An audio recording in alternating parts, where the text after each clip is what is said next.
Real Estate Rockstars, this is Aaron Amuchastegui. Hey, you've probably heard about the mastermind that we hosted in Austin over the last 4 years for all of our podcast listeners. And this last March, we had a fantastic time, a bunch of amazing speakers, and great fellowship. Well, I wanted to take some of those speaker talks that we had and release them to you guys here on the podcast so you can get the value that our members got when they were there, and also make you think about maybe joining us next year. So we've just released the dates for next year. It's February 25th through 27th, and we're only selling tickets for the next 30 or 40 days, and then we're going to lock down the orders, and so we can start, sending out the value ads for all of that. And if you end up joining the podcast mastermind, if you end up signing for the mastermind, you get to become a part of our private Facebook group, our private circle app, all sorts of referrals between different people. And then you'll also get recordings, all the recordings for the past several years of masterminds that we've had. But, just so you can hear a little bit more about kind of what you missed, get some added value just for being a listener, because I appreciate all of you guys that are here. Here is one of the clips of that, or here's one of the, 45-minute talks. I hope you guys love it.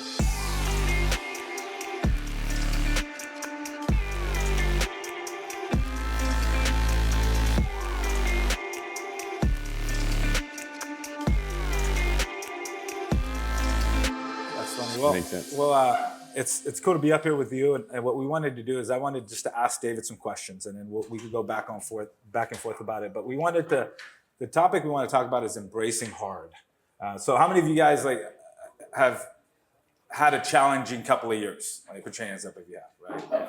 Twice the work, half the transactions. I think the industry has a 30% plus cancellation rate. So you have to sell property sometimes 3 different times. You're dealing with buyer qualification issues, unrealistic sellers, and it's a constant dogfight, right? And then you're expected to not only serve these clients, but be there for your family, be there for yourself, and stick through this market. So, I wanted to make this where we're asking David some questions, and then I'll also kind of participate. But hard, usually people are running away from hard. And whenever you really talk to really successful people, just like Matt, here, even Amuchastegui, right? He's built his life on running towards hard always and embracing hard. I think a lot of the times we're trying to build a business to try to make our life easier. And whenever we get to what we think easy would look like, it's not. And then we get deflated and we go into that rut like Matt was talking about. So, but who else better to talk about this stuff than David himself, right? He's written a couple books about it. He's also a guy that's excelled not only in the investment side, also on the team side, the lending side, the personal growth side, and the podcast side. So I want to start with maybe talking about that time when you transitioned from being law enforcement to this, which is hard in itself. When I met David, it was 2013, I think it was, and you were sleeping in your car, so you didn't have to drive back home and do a double shift. And then yet you were buying properties in state and out of state. And we had this intervention, I would call it, in my cabin. It was at your cabin? At my cabin, yeah, about 10 years ago. And we were pressing David on, this man's life is already hard. Right, he's working 80 hours a week, right? Investing on things while he's not on a call, he's looking at property. He's digesting a lot of just information, and his life is already complicated. And we're like, all right, well, we pressed him to do something that's even harder, which was take a sabbatical from law enforcement and see what that would look like for you in real estate. So, I want to start with that. The common theme I've seen with David is he's always chasing hard. And even now, when you think, hey man, this guy maybe has it made, he's chasing a different kind of hard. He's facing a different demon, right? So I want to start with that. Let's start with your transition from law enforcement to real estate, and what hard did you experience there, and how did you face it? Can you guys believe Daniel was nervous about coming up and talking in front of other human beings? That was such a good monologue. I don't want to mess it up. You just set the table perfectly. There you go. I just want you cut my steak and eat it. Just eat it. That's nice. So Daniel and I were talking about what we wanted to discuss today, and we both come from a place where we want to help people genuinely, okay? We both have a similar perspective where no good father gives his irresponsible 16-year-old the keys of the Ferrari. You're just going to go crash it. And so sometimes what we want out of life is actually not what is best for us. And it takes a degree of maturity to understand that, and to understand that a good father would know that you want to drive a Ferrari and would help develop you to the point you could drive it safely. And most people in the wealth building world do not look at that. You don't hear the person get up on stage and say, you're probably not ready to be a millionaire, to be frank. You're not ready to run a team. You're not ready to be a top producer. It would break you. You would become one of those agents that gives bad advice to the clients just to close the deal. It's hard to tell people that when you are competing for their attention, and there's 100 other influencers that will say, you deserve this, you're the best. You need to go get what you deserve. And so as we Daniel and I kind of put our heads together to think about what can we do to genuinely help the people in the room, he and I realized that there is most likely a storm coming economically. Many people have seen it. Some people are kind of like holding out for hope that we're going to pull out of it. I'm one of those people. I hope that happens, but I'm prepared for the fact that that is likely not going to be the case. And it's actually going to get more painful than this. It's going to get harder. And that doesn't have to scare us. So if you think about what causes pain in your life, it's often you're resisting accepting that something has changed. Okay? So if anybody here has ever been through a divorce, if anybody in here has ever had a kid that was diagnosed with a horrible disease, there's anger, there's pain, there's frustration, there's negative emotions, because there's a part of you that does not want to believe this is now your reality. Hal Elrod, actually, funny story, he's one of the guys that got me onto the Bigger Pockets podcast to be interviewed as a guest, like the very first time. He's known for saying, he has this example of when you're driving in a car and you're late for work and you're sitting in traffic and you're just mad, you're screaming at the cars in front of you, you're wanting to hammer on the horn. All of that is because you're holding onto the hope that you can still make it on time. If you just accept, I'm late, there's nothing to it. How am I going to talk to my boss? How am I going to make up for it? Am I going to stay later tonight? Am I going to work extra hard? That's a healthier response than just be mad at everyone around you because they won't get out of the way. He says the minute you accept this is your reality, the pain goes away. It's a remarkably insightful framework from someone that's been through cancer, that's been through a horrific car accident that destroyed his body, to just understand, if I just accept this is the reality, pain goes away. Well, for many of us that are in real estate, we are used to 10 years of everything that everybody bought did well. The people who got into the business did well. We live in America, right? Our bad day is someone else in another country's dream that they could have some of the problems that we have. And so we want to talk a little bit today about ways that you set yourself up mentally to be unhappy, to be in pain you don't need to be in, to shortchange yourself. So instead of thinking about how am I going to fix things with the boss, you're instead thinking about all the things that you feel sorry for yourself about. To answer your question about when I was a cop and I moved out of it, I was terrified to leave being a police officer. I mean, I would have been terrified to get into it too. They make you work really hard at that time to get into the job. And it was my whole identity was wrapped up in that. I never thought I would have what it takes to be a cop. My dad actually told me, you're not tough enough to ever do that job.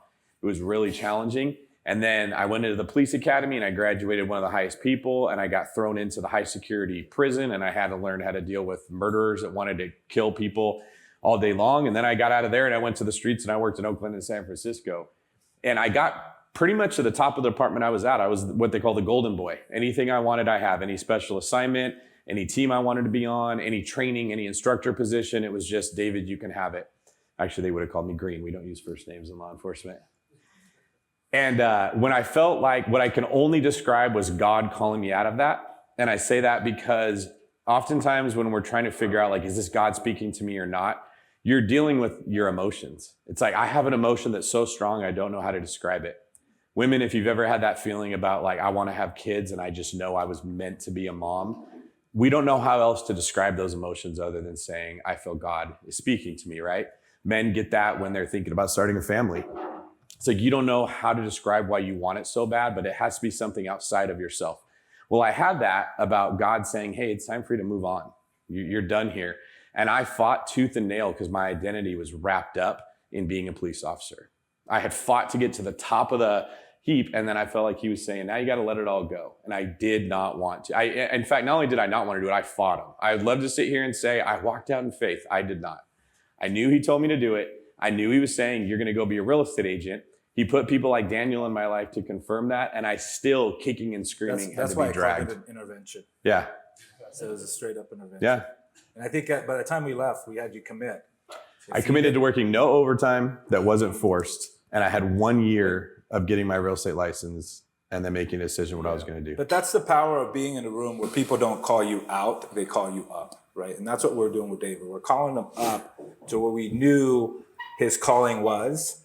I also want to double click on something you said in regards to like even embracing hard and how Alrod said, because I think there was a connection in 2013 when Hal spoke, and we were at that One Life event where we all kind of connected.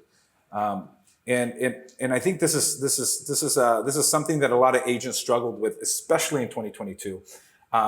It killed them in 2023, and 2024 they don't even know what to do with themselves, right? And these are the toxic agents that can't accept the reality that they're late, right? And one of the things I think Hal said is if you watch like somebody get in an accident, car accident, and you see one person get out and they're absolutely fired up. They're like, I can't believe it just happened to me. I just bought this car or whatever, right? And then the other person is calm about it.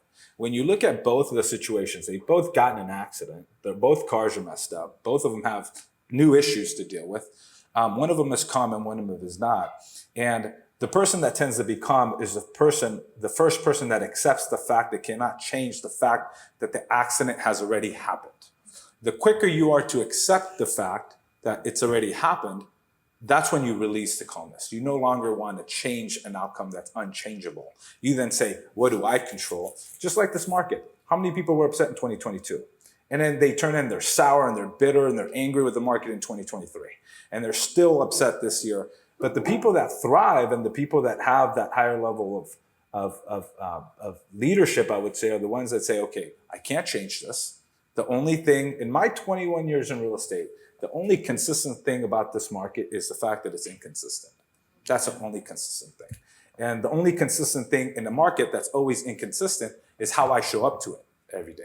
I'm the only consistent thing in an inconsistent environment. And sometimes that's what it is in your life too. Sometimes it's a faith walk, you know, hey, this is consistently what my faith walk, and my hope is that it's all going to work out in the long run. And how many agents have been affected by somebody that cannot accept the fact that these rates might not go back to 3% anymore, right? But the quicker you are to accept your situation, the faster you are to now start dealing with the new level of hard in your terms and figuring out ways to navigate through that. In the military or in law enforcement, you deal with that all the time, right? It's saying, look, you can't change it. How do we move to the next level after this, knowing that there's going to be a level of toughness? It's like, but you choose your hard. And I think you said this several times when you talk about grit. It's going to be hard either way, right? There's a statistic that actually, if I could mirror my phone, I'll share it. But I'm sure it's nationally it's the same way. I did it in our county with Stanislaus and San Joaquin County. We have 5,700 agents. I think it's 5,728 that have sold a transaction in our market. And so I had my assistant go in and export all the data and start bracketing people based on volume. And we found that it was 54% of agents do from 0 to 1 million in sales. And then you got, I think it was like 30% of agents do from 1 to 2 million. And in order to get to the top 3%, you have to breach 6 million in sales. And then once you go past 10 million, you're talking about 0.5%. So it's hard being 0 to 1. I tell you, a guy that's produced $250 million in sales a year, it's hard to be the 0.5% too. I have to choose my level of hard and run towards it, not run away. The person that's choosing the hard from 0 to 1 is they're running away from hard. I choose to run towards it, saying, okay, well, I at least know what door I get to choose instead of destiny choosing me of what level of hard is going to be. But everybody in this room is the same way. You think, okay, like there's a lot of producers here. So, and it's interesting how the people that are in that top 3%, choose that level of hard. You guys all chose to come here, away from your families, away from your businesses, away from your emails. I'm sure that I would say maybe 15% of people in this room have a deal that's blowing up right now, right? But you chose your level of hard, and you guys are willing to do things that the 97% of people aren't willing to do, and they get to live with their own hard. So the connections that you guys have here and the conversations around this room are going to be that much more important. And then every once in a while you get in a room where you're able to call one another, not out, but up to, hey, this is the aim that we need to have, just like what Matt said. And this is the actions and activities that we have to do to choose the level of hard on our terms and control our own destiny, however that might look.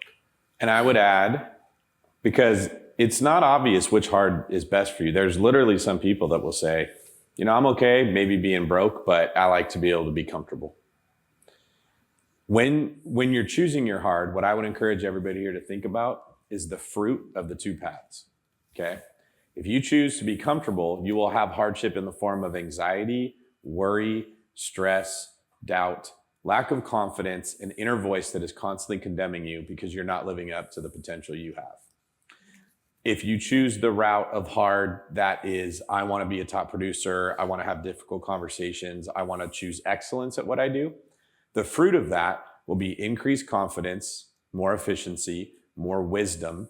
You'll become a better servant, you'll have more to offer, and you'll see more things in the world that you don't see when you're just in a tiny little bubble. At the end of our lives, we are going to be concerned about the fruit that we bore when we were around. Did you make choices that led to you being the best version of yourself, which might mean you end up leaving being a real estate agent like I left being a cop? Maybe you'll become a broker, maybe you'll start a team, maybe you'll become a developer, you don't know. But when you choose excellence, you put yourself in the hands of the God that made you, that gave you specific skills that can mold those in a certain direction. You will become a better parent. You will become a better friend. Daniel isn't just a great real estate agent because he serves people. He's one of the best friends that I have in the world. I mean that. Like, he doesn't, you guys all know about Brandon, right? Daniel isn't the guy that wants to be in the spotlight, but he's been a massive influence in my life. He's probably one of the top people that when things are really bad for me, he's the person I'm going to go to. It's not a coincidence that he's an amazing agent and he's a great friend. And he's a great dad and he's a great father. He's a sharp knife that has chosen hard consistently, that has turned him into the kind of person that can bring value to a lot of people. My guess would be most of you or all of you in this room would love for someone to speak about you that way. You'd love for your kids to sing your praises. You'd love for your friends or your siblings to say, that is one of the best people that I've ever met. You'd love to have value to bring to people.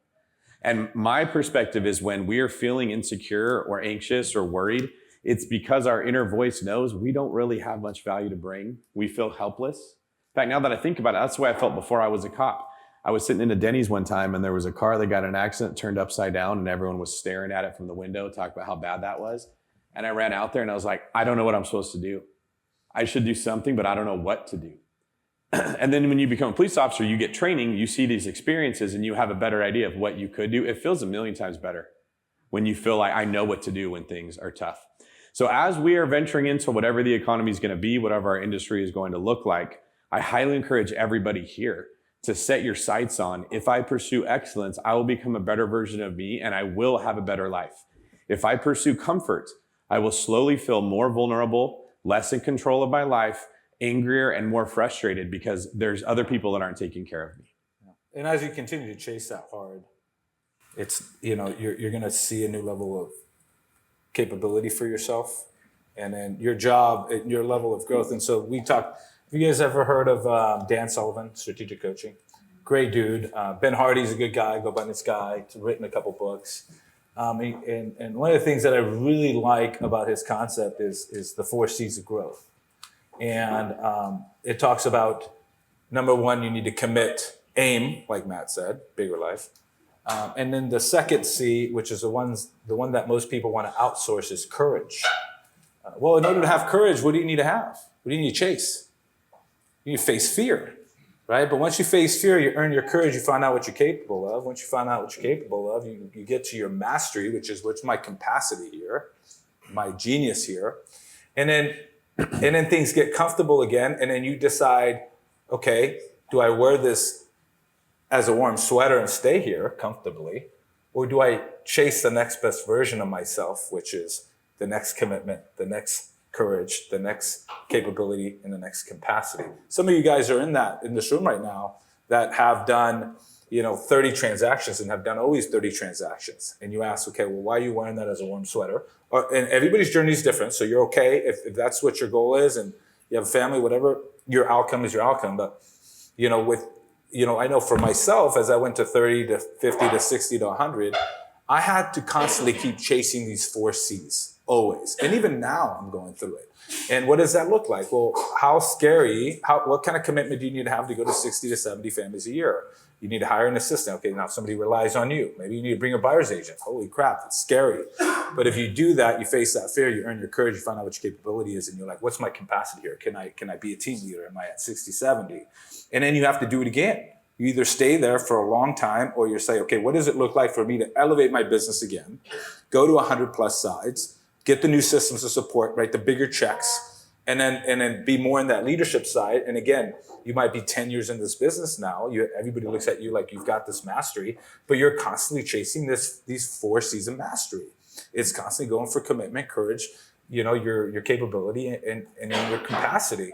And it doesn't matter what industry you're in.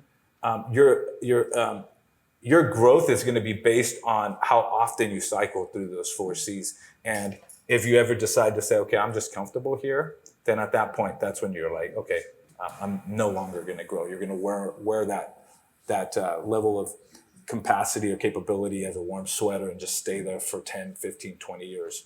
And that's the level of heart you chose. So here's why we're bringing this up. You don't have to raise your hands, but everyone think to yourselves, how many of you became a real estate agent because your other profession or your previous career was hard and you thought this would be easier? If that's how we thought, subconsciously or consciously, you are going to be frustrated. I did. Right? I was previous military, and that was hard. That was during Iraq. Like we went to Iraq and Fallujah, and we got stop loss. I was in the military. I remember a time I went and talked to my sergeant. I'm like, I just want a day off, man. Like I just want to chill. He's like, who was I was talking to in the gym, and I'm like, we were talking about. Yeah, you only honor and respect your freedom when you actually fight for it. And in order for you to fight for it, you actually have to let it go. So, we go out there to fight to have a constitutional right. But in order for us to defend it, we have to actually leave our own constitutional right to go defend the thing that we want. And in return, we come back and we're like, we respect it a little more. So that level of hard for me was already there. So I'm like, man, nothing is going to get harder than what I just had to go through. And then I was wrong because then I decided to go into real estate and I'm like, holy shit. And you realize all the things you had in the military that you took for granted. There was someone else to tell you what to do. Yeah. That's a big problem in our world. We don't have a boss anymore. We all wanted that. We craved the freedom. And then you get it and you're like, I have anxiety. I don't know what to do with myself. I'm just staring at a computer screen, hoping something comes in, right? We actually wanted accountability, but we didn't want to admit that, right? If you got into this world or any world, if you were single and you got married thinking, oh, this will be easier, see, there we go.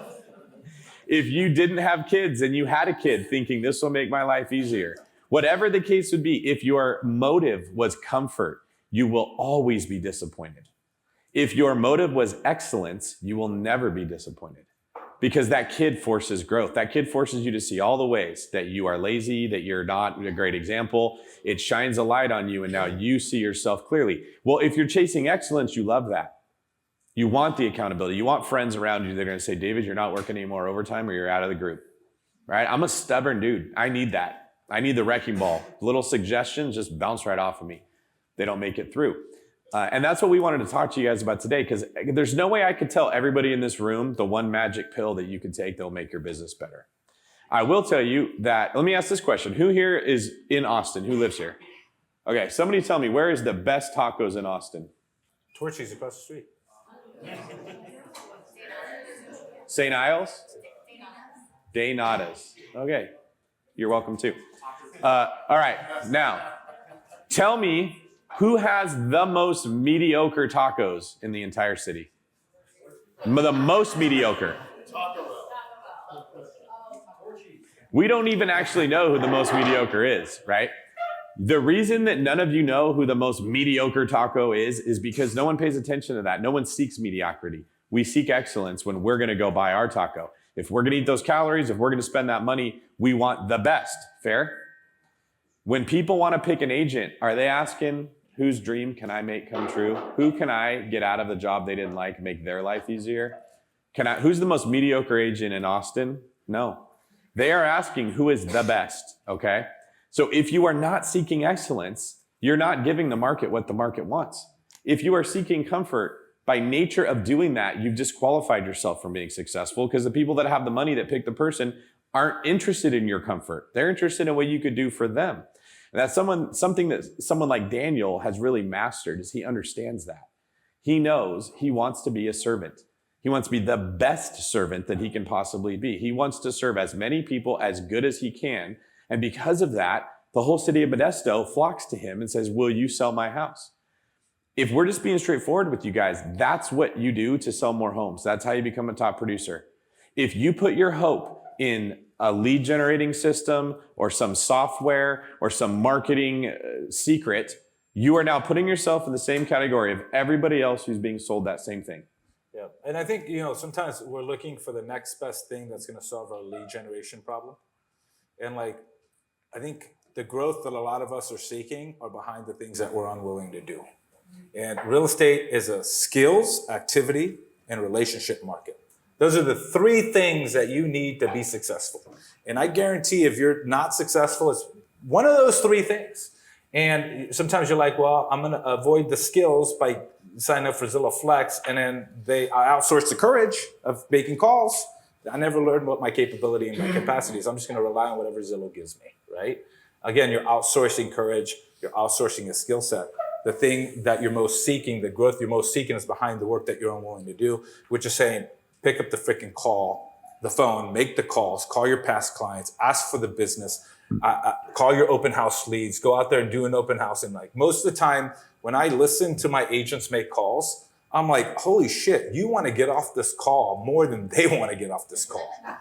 You need to be comfortable being uncomfortable and being on these calls, right? And as long as you're willing to take that and step into that, then you're going to be able to feel comfortable enough to ask the questions and really get the goal. But it's activities, skills, and relationships. Don't outsource through the next best thing, the next brokerage, right? But the shift in this market creates a lot of shifting in brokerages. Everybody thinks it's a broker. Everybody thinks it's a lead generation. It's a CRM. It's the team lead. No, it's you.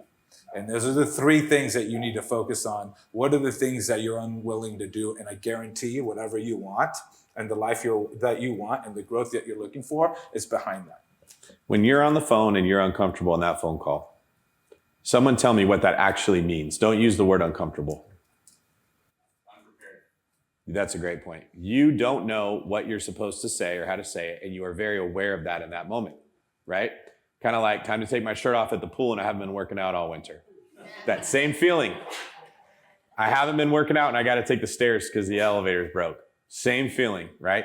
The person like Daniel that's up at 5 o'clock working out every day, they don't worry about the stairs. The person that's unprepared does. If you're chasing excellence, you will crave that feeling of, oh, I don't like this because I'm not ready. I want that. Now I know I need to go seek a mentor that can help me get prepared. I need to go improve my skills, like Daniel just said. I would add one more thing, and then I think we might be out of time, so I'll check with Aaron, Steve. But I know Aaron's done some Ironman races, and a couple of you guys have done them. I did about 10 years of running Ironman circuit, and I ended up eventually getting to an all-world level athlete. So you're chasing the fastest people all over the world that run and race. And I realized, well, my life was already busy. I had 3 kids under the age of 13. I had a business that was, successful. I had a lot of investment properties, and I'm like, I found like it was hard, but it wasn't too hard. And so one of the things where I think it's important, sometimes we have to purposely put trauma into our lives. So we have a new level of a new reference point. And I remember doing an Ironman race and taking a call from a client and saying, well, this call is not as hard as what I just did. Or I remember my son, a Christian. I think we were at the old house, so he must have been like 5. He's like, Dad, let's jump in the pool. And I'm like, I don't want to jump in the pool. It's 7 o'clock. And I'm like, well, if I was able to do that, I could jump in. Oh, let's freaking jump in the pool, right? And so sometimes doing things with people that are not in the line of what work you do, but it is chasing a level, whether it's ultra marathons, I've done adventure races, Ironman races. You're chasing hard and you're finding that discipline, and you change in the pursuit of that discipline. And you tend to, a lot of people have, if you talk to really successful people, they have some form of trauma in their life, right? And I think a lot of us have trauma. And if you don't have any trauma in your life and you're in real estate for 20 years, you'll have trauma of 1,000 scars, right? Eventually, you'll have trauma. And so, but one of the things that I realized from guys in the military, guys in law enforcement, guys in the military will know this. My brother suffers from extreme PTSD, right? A lot of his guys, when they got deployed, they ended up with a lot of Purple Hearts and a lot of guys that didn't quite make it, right? And my brother has PTSD, and I see that straight up. And he's a high achieving guy. He's a doctor, and he was a doctor. He decided to be a priest, and he gave it all up and ended up marrying this young gal, which was another story for another day. But I'm very happy for him. But what I'm saying is, I saw my brother, and I see a lot of the guys in the military, and I see a lot of people that have some trauma. It might be you grew up as an immigrant. It might be that you had a bad relationship. And they use that trauma as a resonance. Maybe it's the market. You use the trauma of the market as a resonance instead of a reference point. And the quicker you evict yourself from whatever trauma you experience, the better growth you're gonna get. And it's it's easier for us to spend time in that trauma to say, this is my trauma. I'm gonna wear this warm sweater. I went to Iraq, I fought. I'm just messed up. I'm wired incorrectly. But as soon as those guys switch it and say, that's just a reference point, right? And I'm no longer there. It's no longer serving me, and now I'm here. That's where growth happens. So I think when you guys do Ironmans and when you guys do marathons and you do hard together, you're purposely putting trauma in your place as reference points of what hard actually really is. What is your mind, body, and soul actually going to do when you push yourself to that limit and you find that limit, right? You could do it in business, or you could, I used to do it on my Wednesday run. I'd run with Joe Simile, you know Joe, right? And we'd run 21-mile run. And I tell him, I'm like, man, our Wednesday was people's bucket list, right? It's just a level of hard, right? You're just like, it's just a Wednesday run, right? We're running 21 miles. Or we do on a 100-mile bike ride and then go run 5 miles right afterwards. I have a different reference point of hard. If I told you, hey, run for your life, a bear is coming, you got to run a mile, your hard's much different than my hard. I could run 20 miles, so I don't have to outrun the bear. I just have to outrun you. You don't have to unroute. You don't have to outrun the market. You have to outrun your competitors based on your ability to embrace hard and put purposeful trauma in your life, so you kind of recalibrate that reference point. So you're not going to avoid hard. It's going to find you in one way or the other. My advice to you, Daniel's advice to you, is to find a hard that you are passionate about, that you like doing, so that you can show up every day and you can be a servant in that area and not hate your life. Cool. Aaron? All right, well, now we'll get to do some questions, but that was great. I'm gonna steal a chair from somewhere so I can hang out with you guys up there for a little bit. I have a question for both of you. What's your big goal right now? If you're gonna say like, hey, in the next year I want to do this, or in the next 5 years I want to do this, what is it? You go first. We are gonna serve 1,000 families a year. You're gonna what? Serve 1,000 families a year. All right. That's my 5 year. All right. Serving 1,000 families is pretty bold, pretty strong. Yeah. How about you, David? I think I had, just like when I met Daniel, he told the story. He didn't tell me he was going to do that about when I left being in law enforcement, I became a real estate agent and investor. I think I'm basically looking at another identity shift where it won't be about real estate anymore. I think in the next year, I'm probably going to be talking about God a lot more, and maybe addressing some of the confusion that exists with that. It's a very controversial topic right now, especially like within the Christian church. There's a lot of different opinions about what being a Christian even is. And the conversation isn't being had about who Jesus is and what it is to follow him. So I'm sure I'll still be involved in real estate and business in some capacity. You don't just I still support law enforcement, but I don't think that will be my burning desire. I think that there will be a new journey that I'm going to have to take, just like the last one. Yeah. Well, that's big, right? That's big as like digging inside and trying to figure out what was there when you and Brandon interviewed me on the Bigger Pockets podcast the first time I was on there. We kind of broke some rules because we actually sprinkled a lot of that in. We sprinkled in a lot of God and a lot of things that in general they don't really like having on podcasts on that podcast, right? And so we were kind of proud that we were able to like sneak it in just enough and just a little bit that it wasn't going to break any rules as we were doing that. Mic runners, what questions do we have? We got lots. We got Aaron up here. William over here. Yeah, Aaron, go for it. Nailed it. Aaron Bradley, Winter Park, Colorado. I'm getting better at that. Okay, I actually like that you brought this up because something that I've been exploring like the past 5 years is this concept of unbecoming after years of like stressed, overworked, overconnected, overcommitted, overwhelmed, right? And in this unbecoming, this journey where like business meets spirituality, I'm noticing that the less I chase, the more I attract. Like the quieter I get, the more guided I feel, and then you receive these impulses from universe, God, whatever. And all of a sudden things just get easier and they flow. And so when we talk about choose your heart, sometimes that brings up a little resistance for me because it's kind of like that gap in the game, right? Like where we keep, I like that the goalpost keeps moving because I think we should be expanding always. But how do you address that frequency, right? There are two different vibrations or frequencies to the same destination.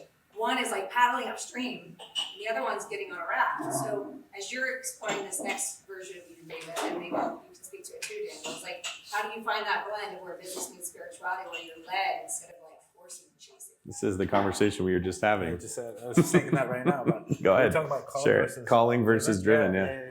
We just literally had this conversation. Okay, so I want to start with this before I say that is when we went to Haiti with your family, 2018, right? First year homeschool, we found something. When I was on top of this mountain, all the power went out with my son, Aiden. He was 10. I don't recommend it, by the way. Don't go to Haiti with Aaron Amuchastegui because he might get your family killed.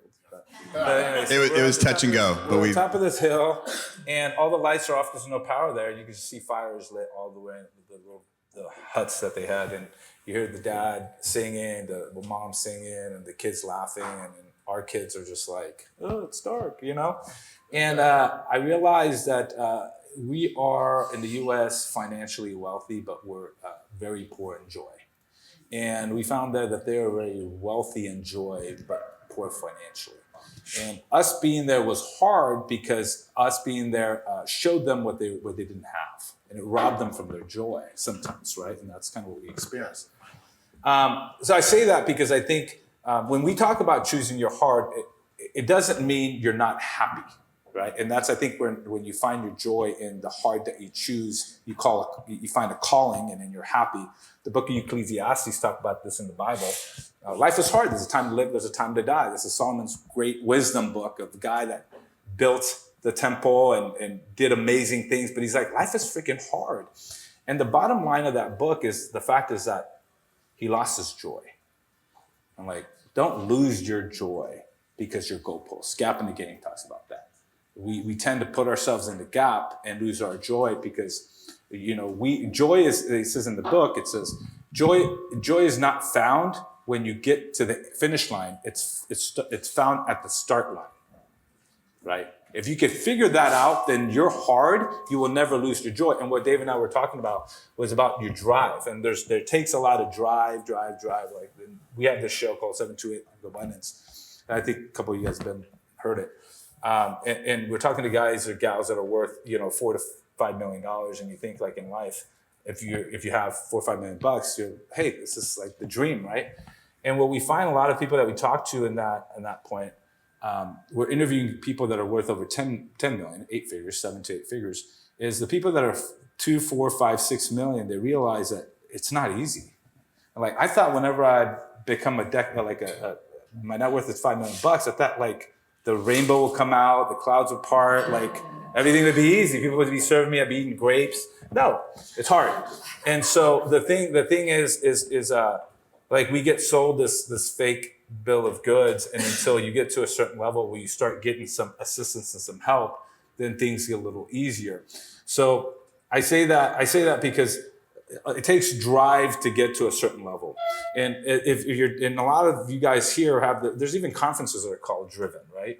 Like your drive, then you own your accolades, you own the beautiful home that you're in, right? The car that you have, your investments, the people that you lead, all your accomplishments, your investments, all that stuff, you own them.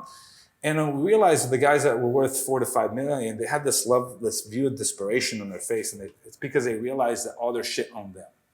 Their drive owned them. And they didn't like that feeling.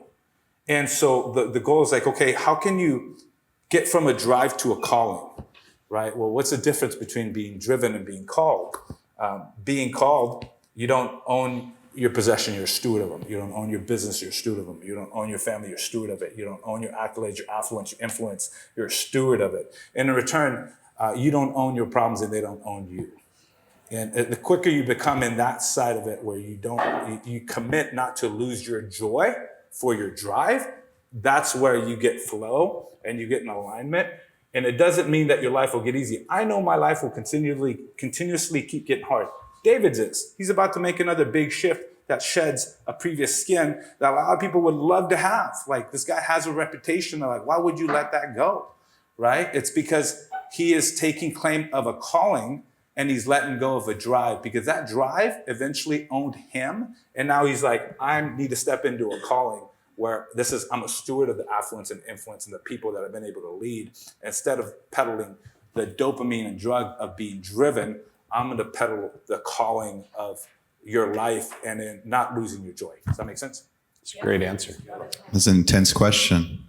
It's the same conversation we just had, so I think it kind of helped. This is the guy that's afraid to talk on stage because he thinks he can't articulate things well. You just spoke a book. No, it's easier when I'm here with friends, man. I can't do this on my own. So. Yeah, we're sitting hanging out. What other questions we got? We got here, then Matt. Mine will probably not be as fantastic as that last one. I'm William Singh. I'm from Portland, Oregon.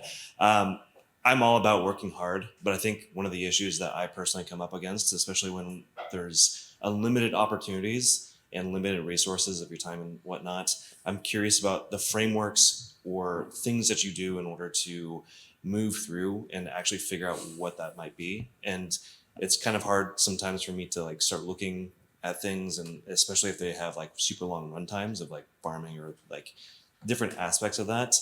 I'm just curious about what frameworks you use, whether it's the 4 C's or anything else, to help you move through that decision. I think the one we just talked about, if you're driven, every opportunity is something you want to go do. I could do that. I could do that. I could prove to the world everything that I have inside. Anybody resonate with that? You had a parent that didn't believe in you. You had a person that broke up with you in high school that still hurts. Whatever it is, you have a drive to prove to the world that there's something in you they don't see, that you're great. Or do you feel that pull of a whole bunch of people in the world that you don't even know? That all comes from a driven part of us. It's not, we, in our world, the fuel of that will burn and propel you to success, but it doesn't burn clean. So people will tap into that and become very driven, and it'll drive them right to divorce. It'll drive them right to health issues. It'll drive them to alcoholism. It's not always good. Versus when you have clarity on what you know you're called to do, you know what your unique gifts are, you know what your skills are, you know where you offer the most servanthood to other people, it becomes very easy to say no to all those other opportunities. You're not looking at it from this lens of, well, what's the most dollar productive thing I could possibly do? You're looking at it from the lens of, where do I come alive? Where do I feel like a fish in the water?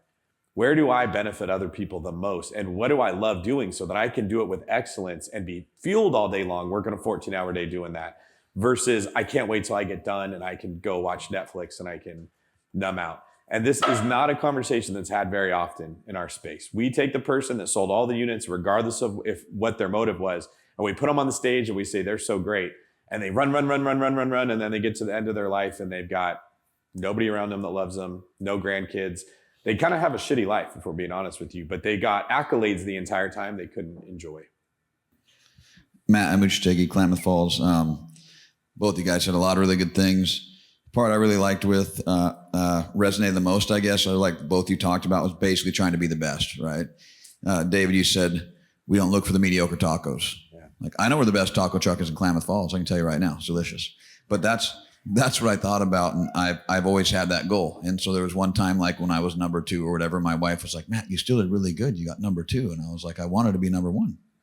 But the cool thing was, like, by consolation, I still was in the top 1 or 2%, and I still brought tons of income for my family. Also, what you said, Daniel, about basically outrunning the bear. You know, you don't have to outrun the market. You just got to outrun your competition. And that hit home with me. So I'm really glad you said it that way. And I think it's really that simple. You know, like, you don't just have to, as long as we're trying to be better than the rest of the people, and it may not be possible. Like, I don't set my goal to be the best one in this room, because I have to have realistic goals, right? That's not gonna happen. I'm serious. But I think it's really important, like, in your market, to still try to be the best one, outrun the other guys. So I just really appreciate you guys both talked about that today. Matt, do you remember when you met Daniel?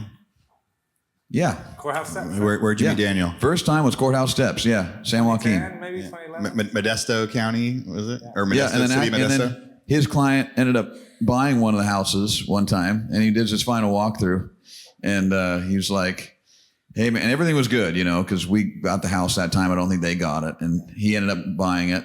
He's like, hey, man, my client's not happy. It was like the day before. Like, what do you mean? He's like, dude, these carpets aren't clean, man. I'm like, it's a foreclosure. What? He's like, I'm just telling you, dude, he's not happy. These fucking carpets, man. So Daniel he was, didn't cuss he for was sure, though. I don't think he said F word or not, but what was neat is he was that convincing and good at communication, very smoothly and suavely, that I paid the money myself to have the carpet shampooed. Well, Aaron, I told him no. I'll tell you, Aaron called me saying if you could get my brothers to clean the carpet, that he would give me $100. So hey, I knew there was something to it. You can't trust that guy. You can't trust him. Okay. No, Matt actually met Daniel before I did. So a lot of you guys are, who's from the Vista team in Temple that's here right now? We got lots of you guys. So one of your team lead co-owners up there, Jimmy Torres, I met him bidding at auction in 2015, years and years ago. So Jimmy had a really important listing appointment today that he couldn't miss, and yesterday was auction day. So, but it is pretty funny that Matt first met Daniel bidding at auction down in Southern California a long time ago. Matt, go ahead. And I want to say, would you occasionally literally have cash? I thought I saw you one time, not with a cashier's check, but like actual cash. Like cash. I call it the bank of blue jeans. Everybody that has rental properties has a bank of blue jeans. And the account that the money doesn't go into, which is your jeans, and you don't report it. So I always have some form of cash. You got the bank of blue jeans. You have to have some cash instead. Any more questions for these guys? Over here, please. Comments? Where? To your right. Sarah. Sarah. Oh. Sarah Denick, Fishers, Indiana. I just wanted to say, like, I think that what is so great about what you guys just did is you guys are uber successful, but I think at the end of the day, we're all humans and we all just want to be our best version. And when you're vulnerable and you just see it, all of it doesn't matter. All the money doesn't matter. At the end of the day, it's like, can you look yourself in the mirror? Are you a good person? And are you giving back? And I think that it's just so cool to see you guys just so successful and just see the human side of you. Because I think when we're grinding and we look up to people, we're like, man, you kind of forget, like, everybody puts their jeans on the same way. And it's just really cool. So thank you guys. It was awesome. Cool. Thank you. We're going to change up our schedule just a little bit. So I know there's a sheet that's on the table. We're going to be following the schedule that's in Circle because I didn't know that we changed it on the sheet, and I was looking back at the app. And so there was a part of a talk I was going to do tomorrow morning, but these two I think are going to be out at Matt's ranch tomorrow, trying to not get hit by a longhorn. So I just want to do this little part while they're still here, since you guys were such a big part of my life and journey too, because it is really cool, us meeting 9 years ago, 9 years ago. Abundance had like 60 members at the time, right? None of us really knew what we were doing. You were still a cop, right? Like, you were growing. We'd realized at that time that we had actually like bid against each other. You're like, wait, do you have a brother, Matt? Like, were you guys doing stuff down there? It's like, as we're sharing all these different stories. And then, since we've been to lots of different countries together, going to Haiti together, all sorts of fun stuff. I think where you're, the importance of the friendships that you guys have, and David and I were talking about this. Why are people here, right? Sometimes you're looking to extract a nugget from this room to go put it into play or whatever. Sometimes you're just looking for relationships, right? And I think when you get in the right room of people where you're playing long-term relationships with long-term people, that's where everything changes. Meaning you're not looking to say, okay, how much value can I extract from Aaron or David? It's how much value can I add to Aaron and David? And the only way I could really do that is not by, and this is kind of going back to what she was saying, is not by me trying to be the best Aaron that I could be or the best David that I could be. I think sometimes my level of heart is different than anybody else's level of heart. Everybody's story is different. But the goal is for you not to be the best David Greene. Say, just be the best self. The best version of yourself, I always say, is the highest, most disciplined version of yourself. That is the best version of yourself. And if you could come to the relationship that way, finding your joy and your peace and being that kind of friend for somebody like David or for somebody like Aaron, that's when things change. Where things get complicated is like, oh, I'm just trying to be the next Aaron Amuchastegui. I just want to be the next David. Both these guys know that's the last thing I want to do. I just want to be the best version of myself, and I want to be here for them as a friend, the best version of myself. Yeah, I like that. So tomorrow, as we start to tie up the event, I'm going to stand down here so I can see my slides, because we grabbed some slides from tomorrow and mixed them around. I got to see if I make sure I get it right. Tomorrow, as we're doing our wrap up, right, we're going to take everything that we've learned, and then we get into like application. We call it the deploy, like the deployment of like how are we going to learn as we set those goals. And so and one of the things that so when Daniel and I when we were training to do an Ironman together, we were on our way to, during that time, we'd done some training, but we were on our way to go to Jackson Hole to go see the Lunar eclipse. Yeah, lunar eclipse, right? Really, really cool stuff. And we go stay in this crappy Reno hotel. I know Daniel's thinks Elko, Nevada. Elko, Nevada. So we're in Elko, Nevada, middle of nowhere. I'm at a crappy hotel. Daniel's at a crappy hotel. I get up at 6 a.m. I load the kids in the car, getting ready to head up to Jackson Hole, and we were working out really heavily, and so I start to like pull out at 6 a.m. and I'm like, wait, is that Daniel? And so he's got his kids and his wife all in the hotel room, and he's out running like 6 a.m. in the morning. Like any excuse to skip training day, because we knew we were supposed to do our hour or two workout every day. Any excuse to skip, I was going to take it. Right? If you're like on a diet, but then you go to a friend's house, you're like, I'm just going to eat what they have. It's fine. Like, right?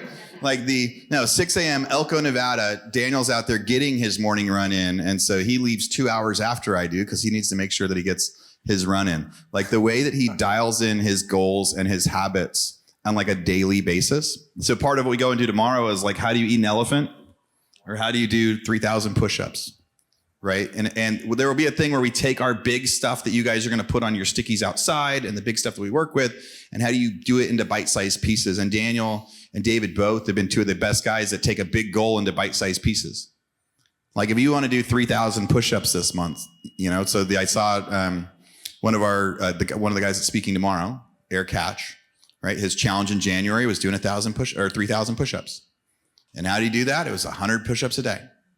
Right? Like how do we eat an elephant one bite at a time? How did Daniel like beat all of us in that Ironman like so easy? It's because every day he did the thing no matter what. And when you're talking about like outrunning a bear, the best part about doing like organized races is when you're swimming in the ocean, you know that you don't have to outrun the shark. You're just in the middle of the pack. So you just couldn't be on. It's the best time I ever had swimming in the ocean, because I knew there were people on my left and people on my right, and they would get eaten first. And so it's pretty easy. So my Ironman story, a lot of you guys have heard it. I'm going to change it around a little bit because Daniel was a big part of that Ironman story. But I was at an event like this. I was pretty new at stuff like this. It was within my first year of stuff like that. And when we were there, you see that? So that's St. George, 6 a.m. Everybody getting ready to go do an Ironman race. We were in Canada. A guy came up to me and said, "Hey, Aaron, are you going to do that Ironman with us?" And I was like, that's crazy. No. Aaron West, who was supposed to speak a couple days ago, then he comes up and says, "Hey, Aaron, I thought you were going to do that Ironman with us. I didn't even know what an Ironman was, right? And then there was one other guy that said he was going to, he asked me at a separate time, hey, you gonna do that with us? Hey, we're gonna do it. Oh, it's just a half. It's just, it's just like 8 hours. It's actually pretty easy. You should do it. No, you guys are crazy. But it's kind of like hearing people climb Everest and you say no, and then a little bit later, like, well, maybe. So then I get home back to California, and I was reading a book called The Surrender Experiment. And the surrender experiment, the whole concept behind it is the guy just did like what the universe came in front of him. He stopped having a plan and said like, hey, maybe I'm supposed to do this. And I showed up to like my trainer, who was my Lifetime Fitness, my normal trainer, my normal workout trainer. He goes, hey, are we supposed to train you for that Ironman? And he goes, oh no, wait, that was someone else. That was a different client. And I was like, what the heck? Like that was the world talking to me. And I remember going home going, I think I need to sign up to do this Ironman. What I didn't do first, a lot like not Googling who Blackstone was in 2012, is I didn't Google what is an Ironman. So then I said, cool, I'm in. I'm supposed to do this. I'm going to sign up. I had like an old bike and I started like riding the bike and videotaping myself. I'm like, cool, I'm going to do this. And this was, the race was in May and this was in January. I think like a month later, I realized like I didn't really know what I was doing. And Hector said, I'm going to do a training camp out in Florida. You should come out to this training camp.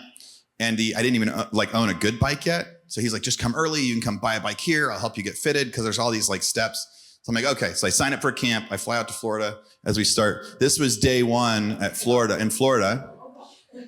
So those bruises all over my legs, I don't know how well they really show up. So I had only run a 5K before I said yes to this.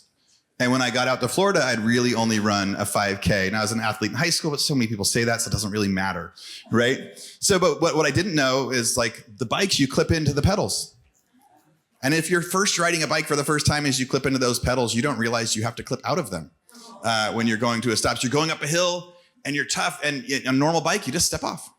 On a bike like that, you don't step off, you fall over. And my coach was so gracious, before he came over to help me get unclipped, he said, I got to get a picture of you stuck on the ground over there for that. So, man, I was so beat up from the first day. But that was like, I went from no training to training camp. It was like 8 hours a day of just straight working out. Biking for 3 hours, then swimming for an hour, then running, then biking, then running.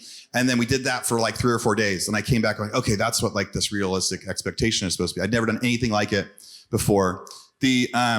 And then when I came back a little bit later, this is when I got to meet Daniel's brother for the first time. There were some other guys that had signed up to do it. So now by this time, 15 of us had signed up to do this Ironman in St. George. Did you come up to the training camp at my house, or was it just your brother? So his brother came up to it. So I want to take what I learned in Florida and said, hey guys, I'm going to host a training camp here. So I flew Hector out from Florida, who had done the training camp there, to come host one at my house in California. We had like 7 or 8 guys come to try to mimic the training camp that we had out in Florida, because it was so beneficial for me in February. So we did the same thing in March for some of the guys that couldn't make it. So that was us there. Hector is the guy in the blue that looks like a superhuman guy that does that stuff all the time. And so this was like last day, right? Like the crazy triumph. This is the part that you post. Hey, look, finish line. But before finish line, it was absolutely insane. So the morning of, the way they organize you in age groups, I'm in the last group. St. George had the worst wick. The day before, we went out and practiced and swam in the water, and it was great. And I was not a good swimmer yet. Like I was still learning, but it hadn't clicked on how to really do it. It was my first race. Well, the morning of, I was in the last age group that went out, because they just mix ages around. And the water was horrible. It was so choppy. And we hit the, especially because 2,000 people have gone before me. So they've been swimming. It's choppy. We get out there, within 100 yards, I see a limp body getting pulled out of the water onto a boat. Right. So I'm like, this is crazy. This is intense. And I'm just getting started. And so I'm swimming on my back, swimming on my foot. Like, it's bad. Right. I'm like thinking, oh my God, am I going to die like that guy did? Really, real thought. Right. Finishing. But the other key is, so then you like swim on your back for a little while, but then water's splashing and people are kicking you, but you still have a timeline. You still have to finish by a certain amount of time or they pull you off the water. So you have 1 hour and 10 minutes to finish the first 1.2 mile swim. I finally make it to the edge. I'm dying. We get to transition. And when I go into transition, the person tells me, you've got 2 minutes. Meaning, usually you have a lot of time for transition, 5 minutes, 10 minutes. That's when you're taking off your wetsuit, you're putting on your bike, you're grabbing your snacks, you're grabbing your drinks, you're clipping in, you're getting out. Well, if I didn't make it in 2 minutes, I was getting pulled off the race, right? Because I was at that timeline. Now that was super unlucky because if I had been the second to last group to go off or the third to last group to go off, didn't apply, but it applied very strictly to the last group. So they said, you got 2 minutes. So I have to grab all my stuff, grab my bike, run out of transition. All I did was take my wetsuit off and then I ran out of transition and I put everything together and put everything back on out of transition for the first one just to make it. And then we start the bike, 56-mile bike ride. And the whole time it's going, the last 10 miles is downhill. So you just have to get to that last 10 miles. And it's riding and it's crazy. And I'm fighting this timeline again, because now I've got 4.5 hours to finish the bike. And I'm like, and it's hard and it's windy and it's like 110 degrees. And right when I start the bike, I hear the bells of some people finishing the race that started early. And I'm like, oh my God, I just started biking and some people are done. Are you kidding me? All right. So bike is hard. It's hot, harder than I thought, going up the hill and stressed about time. Am I going to finish in time? I told 1 million people I was going to do it. My kids were there at the end. All of our friends were there at the end. I get to the downhill part. Thank God. I get to the top of the hill. We go around the corner and there's like 30-mile-an-hour winds just blasting straight at me because of the worst headwinds they ever had. Worst headwinds they ever had at St. George. You had a pedal going downhill. Yeah, pedal going downhill. So when I thought I was going to get my break, when I thought I was finally going to be able to do 25 miles per hour, so I was going to be able to hit my thing, instead, I remember getting to the top of the hill, heading down, pedaling, holding on for dear life, so you don't get hurt and fall over. Usually like to eat and drink, you do it while you're riding. You like take gummies, you take salt. But on the way, there was the only time I've ever had to like stop my bike and get off just to take my gummy and take my salt, because I knew if I didn't have both hands on the handlebar, I was going to fall off. So I get to the bottom of the bike. And again, it's like just in time. And there was another guy with us, Paul Campbell. He's been to one of our events in the past. He was doing the bike with me and I lost him somewhere on the bike. Well, when in our last 10 miles, I'd passed him. I kept going. He said, I'll catch up, no problem. I get down to the transition now for running and I get in and they're like, you've got 6 minutes to get out of here before you hit your timeline. I'm like, oh my God, why am I hitting this thing so close? So again, you're like slapping on sunblock, you're running, you're getting out there. And so right when I hit to go get onto the run, I like get around the corner and there's like a crowd down there. So I like kind of jog around the corner. And then as soon as the crowd's gone, I just start walking for a second, like, oh my God, am I going to be able to finish this thing? I'd done all these mantras in my head of like what it was going to be like. And then as I'm starting the run, Daniel comes down the hill. So I'm like 5-10 minutes into my run and he's already done the whole loop and he's coming in to finish. And then the next Go Abundance guy is coming in to finish. So I've got 13 miles left of my run when all of my buddies are finishing. I get like, I'm like 7-8 miles in. And I'm fighting that clock the whole time. Am I going to be able to get it done on time? Am I going to be able to get it done on time? Because the worst thing was, again, like you could say like, I'll finish no matter what. I'll just walk. That's not a thing. You have to finish in a certain amount of time or they pull you off. I don't want anyone to think I'd failed. I was like 6 or 7 miles in and it just finally got to me. And it got to the moment where my body gave up. And I just said, I can't do it. I was hurting. It was like all the things that you would think, like the give up motion, like I had given up. 6 or 7 miles left. My family's waiting for me. My friends are there. I had told everyone I had ever met that I was going to do this Ironman. And it comes that moment where that was no longer good enough. And I start to walk and I'm like, it's frustrating. And it's all this realization, like I'm a failure. Nicole's thing, such a loser, right? Like all the things, like you just start going, fuck. And the craziest thing, Paul Campbell comes, like jogs up next to me and all of a sudden he stops and he goes, hey. And I was like, you made it. I thought that he did not make transition when we did the transition from bike because I only made it by a minute. So then there was no way he made it. So I thought for sure Paul was out. I thought he got pulled out at transition. And he came jogging up behind me. And he's like, hey, how's it going? I'm like, you're alive. You made it. I called him like my rising from the ashes, whatever the bird is. Yeah, like that, the phoenix. That's what I was talking when he came around the corner. And then we walk for a second. Oh my God, you made it. Oh my God, this is the hardest thing we've ever done. And he goes, hey, should we like finish this thing? And I'm like, yeah, let's finish this thing. So then we start jogging and walking again and jogging and walking again. And like we're pushing each other to try to do it. Like at the end, if he hadn't shown up, I never would have finished. Because it was in that moment I needed somebody else. Like it didn't matter that everybody else was out there. I needed somebody right there next to me helping me. And maybe one of the coolest parts about the story. So then so Paul and I stop and go, still fighting the clock. We've got about a mile and a half left. And this young kid that was just a really, really great runner that was part of our group, he had finished like 2 hours, 3 hours earlier with all these guys. And he had jogged back out to us where he had a mile and a half left. And he's like, guys, you got 15 minutes to finish this or they're going to pull you off. Like, let's go. I'm going to pace you. Right. So then he starts running with us and like and we're like, no, we got to stop. No, we got to rest. And he's like, nope. Like we're doing this. Like he's just right next to us the whole time going like any good coach would do. You got more. Like you're not going to do it. And he kept going, you're right around the corner. I'm going to not cry through this one this time. We get to the last mile and Daniel and 10 other guys are waiting the last mile every 100 yards. So one guy's at a mile, one guy's 100 yards closer, one guy's 100 yards closer, and they're just clapping for us. Like we'd gone a whole group, they're all clapping. Hey, you got this. Enough energy for 100 more yards. Enough energy for 100 more yards. And then we get to the end, and Dan's like, hey, your kids are right around the corner. They're right down there. And not only was it a crazy day that day, like they saw, because it was so hot, my kids had seen like people like big, strong athletes like passing out and like literally almost dying. There's a 25% no finish rate. Yeah, 25% no finish. They saw guys passing out, ambulance taking them, all sorts of different things. Like, and so when I got around the corner and my kids freaking out, it was like up and down. And I remember Charlotte going, see, daddy never quits. Right? So I finish, I'm a hero. But the crazy part about that whole thing, you know, as we come into like goals and stuff tomorrow, and again, why I wanted to move this around while Daniel and David were both here, because we've been a part of this accountability group that really helps. Like my kids saw me as the hero. But had Paul not showed up, I don't finish.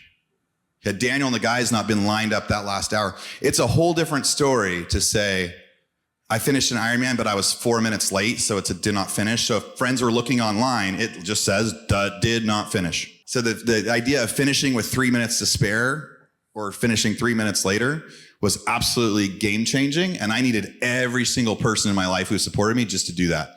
So Daniel's always been my inspiration on like health and habits and kind of how he does everything. So anyway, it's a fun story. No questions right now. I'm going to tie more stuff into it tomorrow, but wanted to just share that ahead of time to mostly give you credit, and we could go back a little bit on memory lane of how that worked. We've got lunch though now. So let me see. So this was the final, right? That's Paul Campbell right there. If he hadn't shown up, wouldn't have survived, but the pictures made it look like I was a pro. But other than that, and then the crazy funny stories, I told that a few years ago, and I said, who wants to do an Ironman with me? And a bunch of people in the room said, who would have signed up to do that? And then I want to say, because I was there with your kids for like 2 hours at the finish line, and they were trying to keep them out of this little lake thing they kept trying to go into. And Brax was like, and your wife was just done. She's like, I don't know what's harder, taking care of these kids or waiting for Aaron to finish. And but I could just see it. There was a point of panic saying, is Dad okay? Is he okay? And I'm like, yeah, he's totally fine. I'm like, I'm totally lying. I'm like, I don't know if Aaron's gonna make it right now, right? But you know, the cool thing is that your kids are gonna catch more by seeing than you speaking.